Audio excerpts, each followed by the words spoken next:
तुम घंटों मेहनत करके वीडियोस बनाते हो, एडिटिंग करते हो, थंबनेल्स बनाते हो, अपलोड भी कंसिस्टेंटली करते हो, लेकिन फिर भी व्यूज़ नहीं आते। और सबसे बुरा क्या लगता है पता है? जब कोई दूसरा क्रिएटर सेम उसी न्यूज़ पे रैंडम सी वीडियो डालता है और उसकी वीडियोस वायरल हो जाती हैं, तब दिमाग में सिर्फ एक ही सवाल आता है, आखिर मेरे चैनल में ऐसी कमी क्या थी? देखो, यूट्यूब पर व्यूज़ ना आना हमेशा एल्गोरिथम की गलती नहीं होती। कई बार अनोइंगली हम ऐसे मिस्टेक्स कर रहे होते हैं जो खुद हमारे वीडियोस को पुश होने से रोकती है। और आज मैं तुम्हें ऐसे ही 4 रीजन बताऊंगा जो ऑनेस्टली बोलूँ तो ज़्यादातर छोटे क्रिएटर्स शुरू में इग्नोर करते हैं, लेकिन यही रीजंस डिसाइड करते हैं कि आपका वीडियो चलेगा या फिर अपलोड होकर डिलीट हो जाएगा। पहला रीजन, वीक हुक। और ऑनेस्टली यह सबसे बड़ी प्रॉब्लम है। यूट्यूब अब सिर्फ अच्छे कंटेंट को पुश नहीं करता, वो ऐसे कंटेंट को पुश करता है जो लोगों को रोक सके।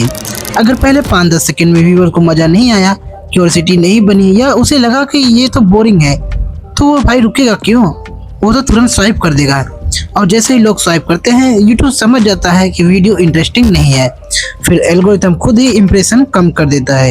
एग्जाम्पल के लिए सुनो, अगर कोई वीडियो शुरू होती है तो hello guys, welcome back to another video.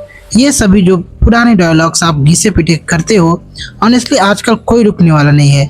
लेकिन अगर शुरुआत में ही बोलो अगर तुम्हारी वीडियोस पर व्यूज नहीं आ रहे हैं तो शायद तुम ये डेंजरस मिस्टेक्स कर रहे हो। अब व्यूअर्स के माइंड में क्यूरियोसिटी बनती है और वही चीज़ रिटेंशन को बढ़ाती है।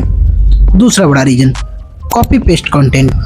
आजकल बहुत क्रिएटर्स वही कर रहे हैं जो बाकी सब कर रहे हैं। Same editing, same topic, same AI voice and same styles. Problems ये है कि यूट्यूब के पास ऑलरेडी उस तरह के हजारों वीडियोस पड़े हैं, तो एल्गोरिथम क्यों तुम्हारी वीडियोस को पुश करेगा? अगर ऑडियंस को तुम्हारे कंटेंट में कुछ अलग फील ही नहीं होगा तो वो याद भी नहीं रखेगी कि उसने तुम्हारी वीडियोस कभी देखी भी थी या नहीं। और यही वजह है कि ओरिजिनलिटी इतनी इम्पोर्टेंट होती है।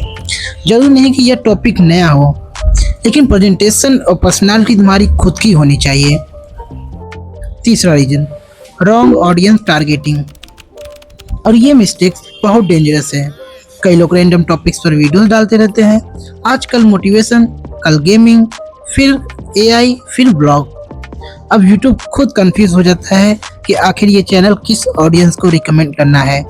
एल्गोरिथम को क्लियर सिग्नल चाहिए होता है कि आपका चैनल किस टाइप का कंटेंट बनाता है और उसे किस ऑडियंस को पुश करना है, तभी वो सही लोगों तक आपकी वीडियोस को पहुंचाता है।